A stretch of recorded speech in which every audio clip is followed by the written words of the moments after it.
आइए विद्यार्थियों, आज सेटेलाइट का एक नया टॉपिक शुरू करते हैं। देखिए, हम जब सेटेलाइट से कम्युनिकेशन करते हैं तो सिग्नल को अर्थ स्टेशन से ट्रांसमिट करते हैं और फिर पुनः अर्थ स्टेशन पे रिसीव करते हैं। जो ट्रांसमिटिंग अर्थ स्टेशन होता है उसमें कौन कौन से कंपोनेंट्स लगे होते हैं, वो कैसे वर्क करता है, तो कंपोनेंट्स का जो है जिक्र हम अगले वीडियो में करेंगे। आज हम बेसिक ब्लॉक डायग्राम से समझेंगे कि कौन कौन से सेक्शन में कौन कौन सी फंक्शनिंग होती है ट्रांसमिटिंग अर्थ स्टेशन में सेटेलाइट की। ठीक है, देखो सबसे पहले हम इनपुट सिग्नल देते हैं।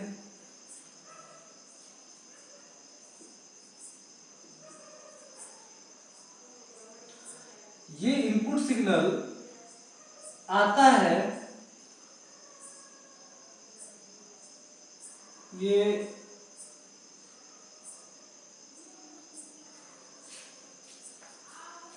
बेस बैंड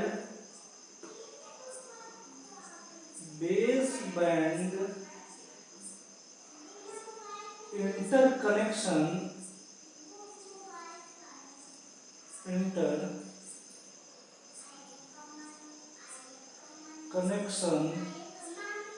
पैनल में जो इनपुट सिग्नल होता है वो बेस बैंड इंटरकनेक्शन पैनल में आता है।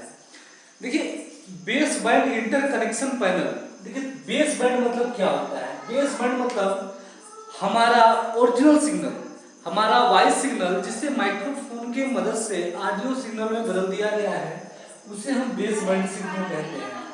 इंटरकनेक्शन सिग्नल किसे कहते हैं? मतलब इंटरकनेक्शन क्या होता है कि कई सारे, भाई देखो, हम जब ट्रांसमिट करेंगे ऐसा प्लान कि कहीं केवल आएगा इनपुट, एक ही इनपुट सिग्नल आएगा, उसे हम भेज देंगे। एक साथ बहुत सारे लोग कॉल करते हैं, बहुत सारे लोग जो है अपना सिस्टम अपने लिंक को भेजते हैं सेटेलाइट पर।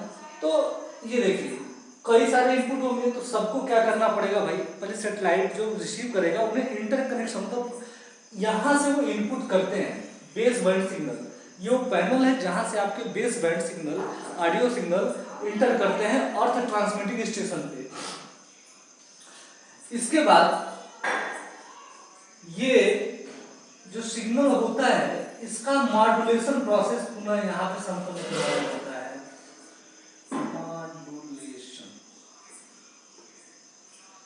मॉड्यूलेशन प्रक्रिया आप लोग समझते होंगे, पिछले क्लासेस में पढ़े होंगे। मॉड्यूलेशन मतलब होता है कि कैरियर सिग्नल के ऊपर बेस बैंड सिग्नल का सुपर इम्पोज होना, यही मॉड्यूलेशन कहलाता है। The process of superimposing audio frequency signal on the radio frequency signal are called modulation. ठीक है, अब इसमें मॉड्यूलेशन कई तरह के होते हैं, आप लोग पढ़े होंगे। एक होता है एम्पलीट्यूड मॉड्यूलेशन। इसमें क्या होता है? कैरियर का एम्पलीट्यूड मॉड्यूलेटिंग सिग्नल के एम्पलीट्यूड के अनुसार बदलता है, तो ये आपका एम्पलीट्यूड मॉड्यूलेशन होता है। यदि कैरियर की फ्रीक्वेंसी मॉड्यूलेटिंग सिग्नल के अनुसार बदले तो फ्रीक्वेंसी मॉड्यूलेशन होता है। यदि कैरियर का फेज मॉड्यूलेटिंग सिग्नल के अनुसार बदले तो फेज मॉड्यूलेशन होता है। तो बेसिकली यहाँ मॉड्यूलेशन होता है, और ये पल्स कोड मॉड्यूलेशन होता है। पल्स कोड मॉड्यूलेशन मतलब डिजिटल मॉड्यूलेशन टेक्निक यहाँ पे संपन्न होती है। ठीक है, तो पल्स कोड मॉड्यूलेशन में क्या होता है? सबसे पहले सैंपलिंग, ऑडियो सिग्नल आता है, उसकी सैंपलिंग होती है, फिर क्वांटाइजेशन होता है, फिर इनकोडिंग होती है। इनकोडिंग के पश्चात कई तरह की कोडिंग होती है, जैसे polar coding, on off coding, return to zero coding. Coding के पश्चात हम एक ऐसा सिग्नल प्राप्त करते हैं जिसे इजी भेजा जा सके। जब पल्स कोड मॉड्यूलेशन का वीडियो मैं बनाऊंगा वो देख लीजिएगा तो उसमें आपके सारे डाउट क्लियर हो जाएंगे। तो यहाँ पे मॉड्यूलेशन प्रोसेस संपन्न होगा। मॉड्यूलेशन के पश्चात अब देखो क्या है कि यह हमें जो है सिग्नल को ट्रांसमिट करना है, कहाँ पे? सेटेलाइट पे। तो अप लिंक जनरेट करना पड़ेगा। अप लिंक मतलब एक ऐसा लिंक जो ट्रांसमिशन मोड में हो। ठीक है, उसमें सिग्नल टू नॉइस रेशियो, कई तरह के जो है, मतलब कई विशेष सावधानियों का ध्यान रखना पड़ता है जो आगे डिस्कस होगा। तो यहाँ पे मॉड्यूलेशन का क्या होता है? अप लिंक कन्वर्जन होता है। अप कन्वर्टर, अपलिंक में कन्वर्ट होता है। ये अपलिंक कन्वर्टर होता है जो सिग्नल को अपलिंक कन्वर्ट करता है, ठीक है, अपलिंक मोड में ले आता है। उसके बाद ये यहां पे पावर डिवाइडर होता है।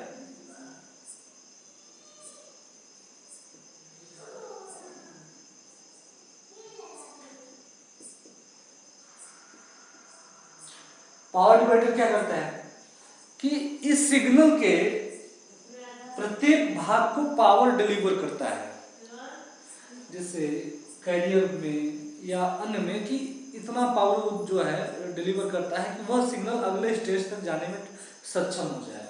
अच्छा, एक काम और ये स्टेज करता है कि यह अप कन्वर्टर को, अप लिंक को, इस ट्रांसमिटिंग जो लिंक है इसे एचपीए से कन्वर्ट करता है।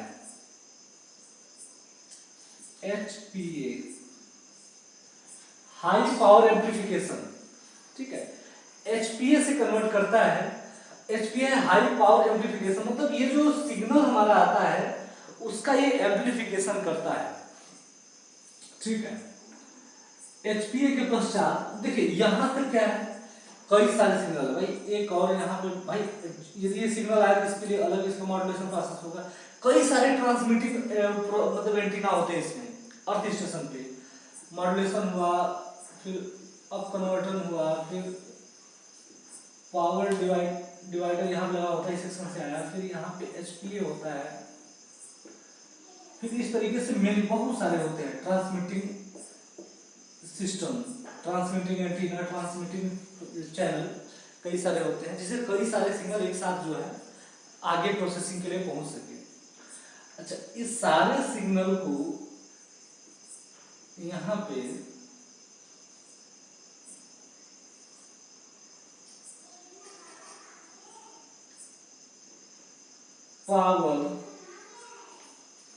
पावर देखिए, ये कई सारे सिग्नल हो गए यहाँ पे।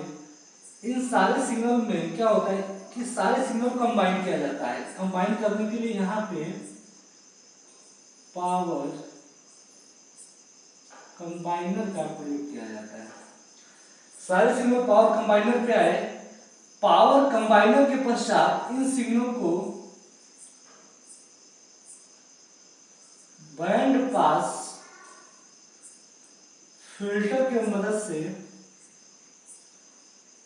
भेजा जाता है, और ये बैंड पास फिल्टर 6 गीगाहर्ट्ज के रेंज की फ्रीक्वेंसी को पास करता है। ये फिल्टर है जो हाई फ्रीक्वेंसी को पास करता है यहाँ पे, और यहाँ से ये आपका आउटपुट तैयार, मतलब ये सिग्नल अब ट्रांसमिट होने के लिए ये रेडी हो गया। अब यहाँ से ये सारे सिग्नल एक साथ जाएंगे कहाँ पे, इस अर्थ के ऊपर, ये जियो स्टेशनरी ऑर्बिट जो 36,000 किलोमीटर ऊपर है, यहाँ के सैटेलाइट में ये जाने के लिए पूरे ये सिग्नल तैयार है। मतलब यहाँ से सिग्नल 36,000 किलोमीटर ऊपर जाएगा, ठीक है। तो ये जो ब्लॉक डायग्राम है यह सैटेलाइट के अर्थ का ट्रांसमीटर है, ठीक है। क्या है ये, सैटेलाइट अर्थ ट्रांसमिटिंग